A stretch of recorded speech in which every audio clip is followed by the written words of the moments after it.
Hello, everyone. Welcome back to the English Learning Podcast, the show where we make learning English easy, fun, and practical. I'm Jason, your host. And I'm Julia, your co-host. Hi, everyone. Today we have an exciting episode because we're talking about something every English learner wants, fluency. Yes, fluency isn't just about knowing words or grammar. It's about speaking confidently, thinking in English, and making it a natural part of your life. Exactly, Jason. And the best part is, today we'll share 7 habits that can help you become fluent in English faster than you think. 7 habits, huh? That sounds like a game plan I can follow. But, Julia, I have to ask, can someone really become fluent just by following habits? Absolutely. Habits are like small daily steps. Think of them as tiny pieces of a puzzle. If you do them consistently, day after day, week after week, they build up. And suddenly, boom, you're speaking English more naturally than ever. I love that. And today, we'll not only explain the habits, but also give you practical tips and examples that you can start using right now. And don't worry, we'll keep it fun and simple so even if you're a beginner, you can follow along. So, whether you're listening at home, on your way to work, or relaxing in a cafe, grab a notebook and let's get started.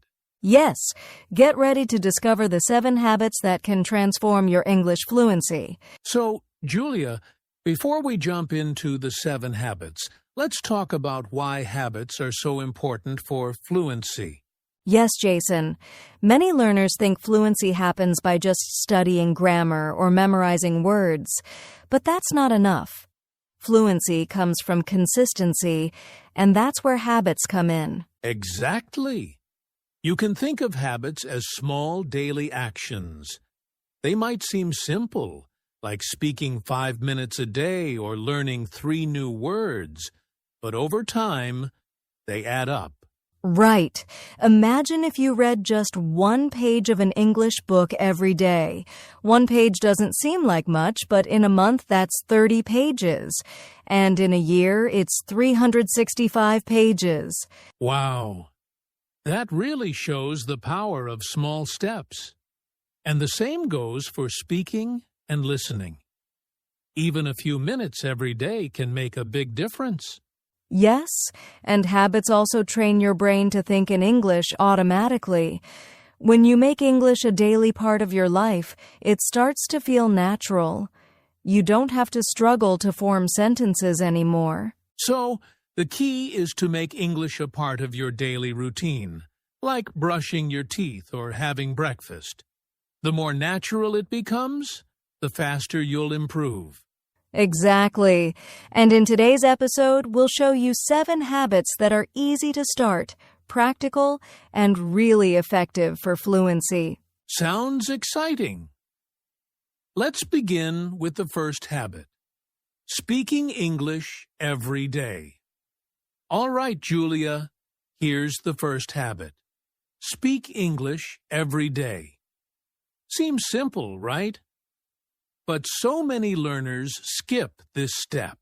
Yes, Jason. Many people study English but rarely speak it. That's a problem because fluency comes from practice, not just theory. Exactly.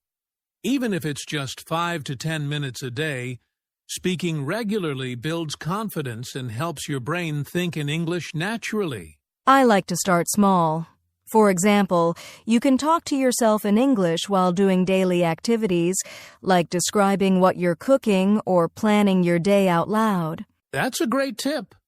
Another way is to find a language partner or join online groups where you can speak with others. Even short conversations help a lot. And don't worry about making mistakes. Mistakes are part of learning. The more you speak, the faster you improve. Here's a quick example. Let's pretend we're ordering coffee in English. Hi, I'd like a cup of coffee, please. Sure. Would you like milk or sugar? Just milk, thank you. See? Even a simple conversation like this, if practiced every day, makes speaking English feel natural. Exactly. So the key takeaway, speak English every day, even for a few minutes. Make it part of your daily routine. Perfect. Now that we've got speaking covered, let's move to Habit 2. Think in English. Okay, Jason. Now we're moving to Habit 2. Think in English. This is a big one because many learners struggle to speak fluently. They translate from their native language first. Yes. And when you translate in your head, it slows you down. You might know the words, but forming sentences becomes harder. Exactly. So the goal is to train your brain to think directly in English. For example, when you see a dog, instead of thinking or your native word first, just think dog. Ah, I see. That makes your mind faster because you're skipping the translation step. Right. One simple exercise is to narrate your day in English in your mind. For example, when making breakfast, you can think I'm cutting bread. I'm pouring milk into the cup. Now I'm sitting at the table. That sounds simple, but very powerful. And you can even say it out loud if you want to combine this with Habit 1, speaking every day. Exactly. Another tip is to practice common phrases in your mind. Like, if you're going to the store, think I need to buy some fruits. I will ask the cashier politely. I like that. And the best part is, the more you practice thinking in English, the more natural your speaking becomes. You start responding automatically without pausing to translate. Yes, so remember, Habit 2 is all about training your brain to think in English every day, even for a few minutes. Perfect. Now that we know how to think in English, let's move to Habit 3. Listen actively. All right, Julia, on to Habit 3. Listen actively. Listening is a skill many learners forget about, but it's just as important as speaking. Exactly. Listening isn't just hearing words, it's understanding, noticing pronunciation, rhythm, and how native speakers connect words. Yes. Passive listening, like playing music in the background, doesn't help much. You need active listening. Right. Active listening means you focus completely on what's being said. For example, listen to a short English podcast or a YouTube video and try to repeat sentences or write down new words. I like to do this with English shows. I pause after a sentence, repeat it out loud, and mimic the pronunciation and tone. Yes. And another tip is to listen for key words and phrases instead of trying to understand every single word. This makes it easier and more fun for beginners. Let's do a quick example. I'll say a sentence, and you try to repeat it exactly like me, Julia. I'm going to the market to buy some fresh fruits. I'm going to the market to buy some fresh fruits. Perfect. See? That's active listening in action. You're training your brain and mouth at the same time. Yes, and over time, this habit helps you understand English faster and respond naturally in conversations. So remember, Habit 3 is all about listening actively, repeating what you hear, and noticing words and pronunciation. It's like giving your brain a workout in English. Exactly. And the next habit we'll talk about is reading and learning new words, which builds your vocabulary even more. All right, Jason. Habit 4 is read and learn new words. This is super important because the more words you know, the easier it is to express yourself in English. Absolutely. And reading is one of the best ways to learn new vocabulary naturally, because you see words in context, not just in a dictionary. Yes, you can start with short stories, articles, or even social media posts in English. The key is to choose something interesting so you enjoy it.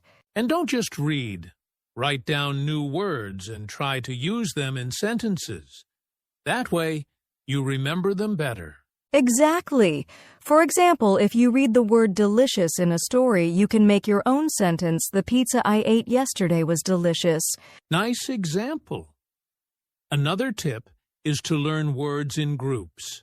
For instance, words about food, travel, or daily routines. It's easier to remember them that way. Yes, and you can even practice with a friend or a language partner. Try using your new words in a small conversation like this. Julia, I tried a new recipe yesterday. Oh, really? How was it? It was delicious. I think you would like it. Perfect. That's a fun way to practice new words naturally. So, habit 4 is all about reading regularly, learning new words, and using them in real life. Even a few words every day make a huge difference over time. Exactly. And next we'll talk about habit 5, practice writing, which strengthens both your speaking and thinking skills. All right, Julia. Habit 5 is practice writing.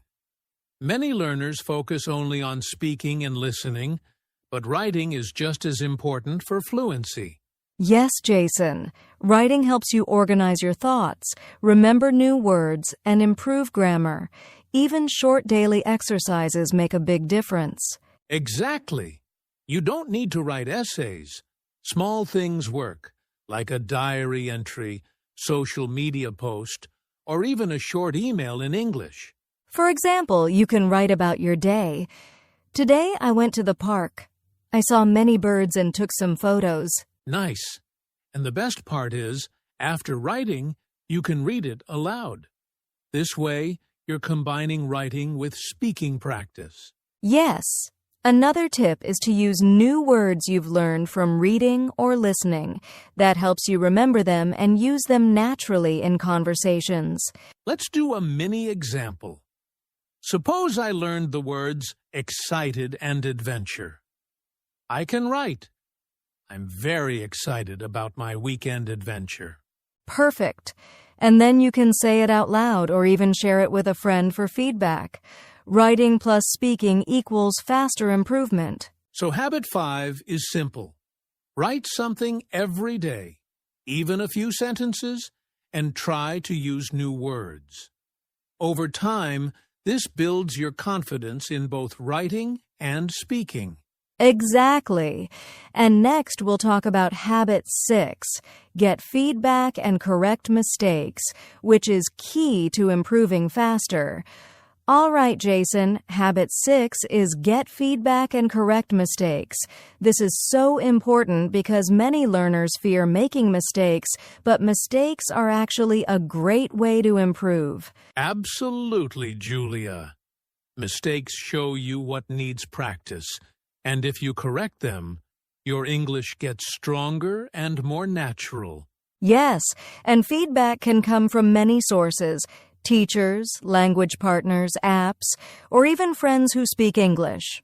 For example, if you say, "I go to market yesterday," a friend might correct you, "I went to the market yesterday."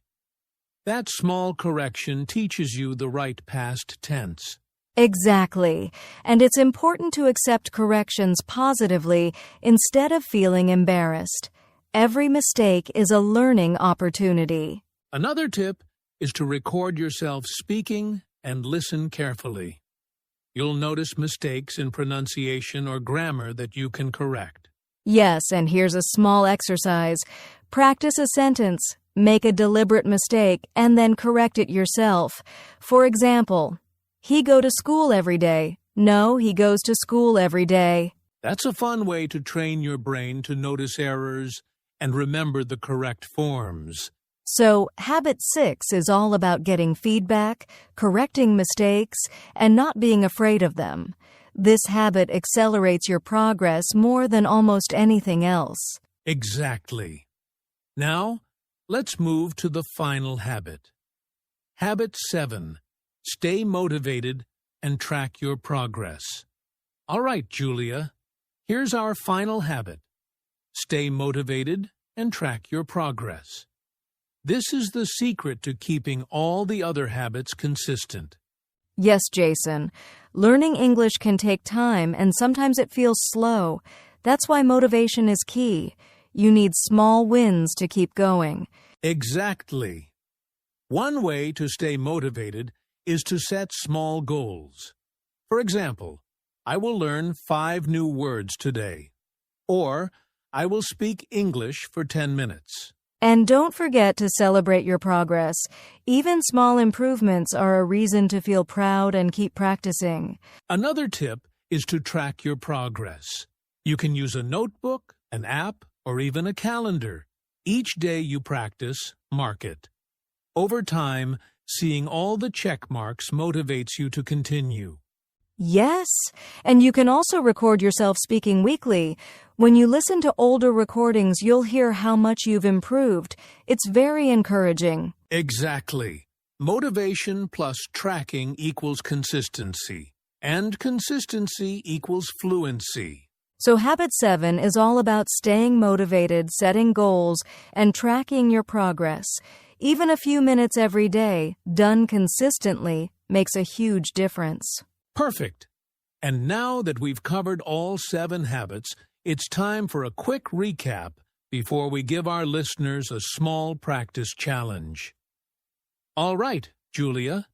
Before we finish today's episode, let's do a quick recap of the 7 habits for fluency in English. Yes. Habit 1. Speak English every day. Even a few minutes helps your brain get used to English. Habit 2. Think in English.